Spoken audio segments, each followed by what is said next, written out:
जादुई काजल। किसी गांव में एक निर्मला नाम की औरत रहती थी। वह बहुत ही गरीब थी। निर्मला पास के एक घर में नौकरानी का काम करती थी। उस घर की मालकिन का नाम वैदेही था। वैदेही बहुत ही घमंडी और कठोर दिल की महिला थी। वह निर्मला से बहुत काम करवाती थी और थोड़ी सी गलती होने पर निर्मला पर बरस पड़ती थी। निर्मला, कितनी देर लगेगी तुम्हें चाय बनाने में? जल्दी से चाय लेकर आओ। बन गई मालकिन, बस अभी लाई। जैसे ही निर्मला चाय लेकर आई और वैदेही को देने गई, तभी गलती से चाय उसकी मालकिन वैदेही के ऊपर गिर जाती है। गरम चाय के गिरने पर वैदेही चिल्ला पड़ती है, ये क्या किया तुमने? गुस्से में आकर मेरे ऊपर चाय गिरा दी। गलती हो गई मालकिन, माफ कर दीजिए। जब तुमसे कोई काम ढंग से नहीं होता तो घर पे बैठो ना, यहाँ काम करने क्यों आती हो? अब कल से तुम मेरे यहाँ काम करने मत आना। ऐसा मत करो मालकिन, मैं 10 साल से आपके यहाँ काम कर रही हूँ। आप मुझे काम से निकाल देंगी तो फिर मुझे कौन काम पे रखेगा? और मैं काम नहीं करूँगी तो मेरी बेटी की शादी कैसे होगी? कृपा करके ऐसा मत कीजिए।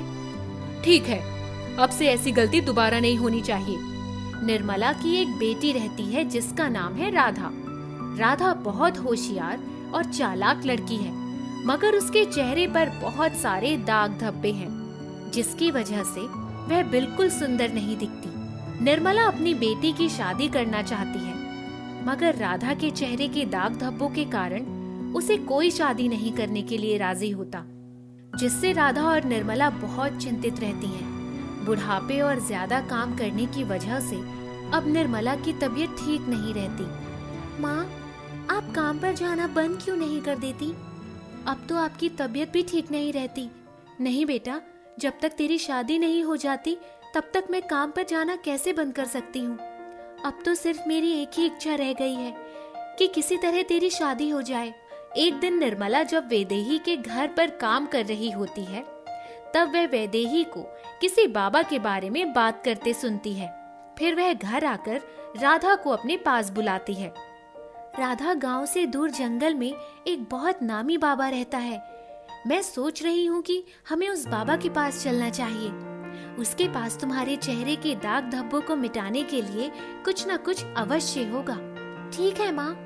फिर निर्मला और राधा उस बाबा से मिलने के लिए जंगल की तरफ निकल पड़ते हैं।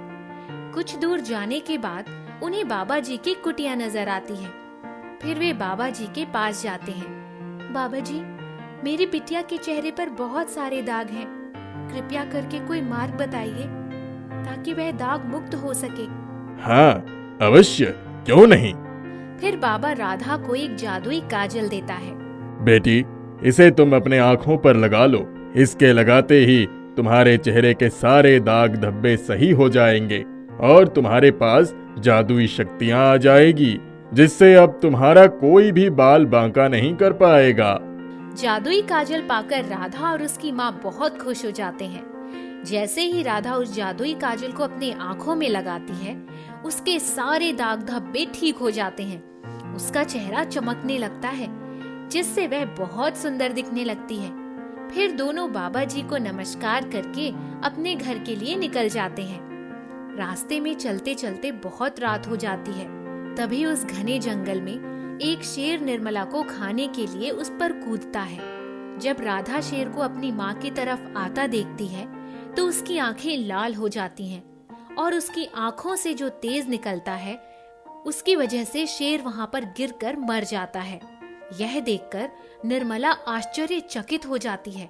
बेटी, आज बाबा के द्वारा दी गई जादुई काजल से हमारी जान बच गई, नहीं तो यह शेर हमें मारकर खा जाता। फिर जब वो कुछ दूर जाती है तो उसे एक झोपड़ी दिखती है। माँ, रात बहुत हो गई है, हमें इस झोपड़ी में रुक जाना चाहिए। फिर सुबह होते ही हम यहाँ से घर के लिए निकल जाएंगे। हाँ बेटी, वैसे भी मैं बहुत थक गई हूँ। फिर वह दोनों झोपड़ी के पास जाते हैं। उस झोपड़ी में एक जादुई औरत रहती है, जिसके पास बहुत सारी जादुई शक्तियाँ होती हैं। अरे वाह, आज तो दो शिकार खुद चलकर मेरे पास आ रहे हैं। अब इनके प्राणों की आहुति देकर मैं और भी शक्तिशाली और ताकतवर बन जाऊंगी। बहन, क्या आज हम आपकी झोपड़ी में रात गुजार सकते हैं? अवश्य, आप बिल्कुल यहाँ रुक सकती हैं। आपको यहाँ किसी भी चीज की कमी नहीं पड़ेगी। जैसे ही राधा और निर्मला दोनों झोपड़ी में प्रवेश करते हैं, तभी जादुई औरत अपनी शक्तियों से निर्मला को एक चिड़िया बनाकर लोहे के पिंजरे में कैद कर देती है और फिर जोर जोर से हंसने लगती है। यह क्या किया आपने? छोड़ दीजिए मेरी माँ को। हा, नहीं छोड़ूंगी। अब मैं तुम्हें और तुम्हारी माँ को मारकर और भी शक्तिशाली बन जाऊंगी। तभी राधा की आंखें लाल हो जाती हैं और उसकी आंखों से फिर एक तेज निकलता है, जिससे उसकी माँ उस पिंजरे से मुक्त हो जाती है और अपने असली रूप में वापस आ जाती है। यह देखकर जादुई औरत को बहुत गुस्सा आता है और वह राधा को मारने के लिए दौड़ती है। फिर राधा अपनी जादुई शक्तियों से उस बूढ़ी औरत को मार देती है। जब राधा अपनी माँ को लेकर झोपड़ी से बाहर निकल रही होती है, तभी एक तोते की जोर जोर से चहचहाने की आवाज आती है।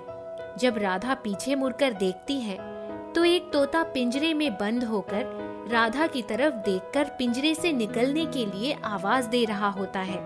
राधा अपनी जादुई शक्ति से पिंजरे को तोड़ देती है, जिससे वह तोता पिंजरे से बाहर आ जाता है। बाहर आते ही वह एक इंसान में बदल जाता है। आप कौन है? मैं एक राजकुमार हूँ।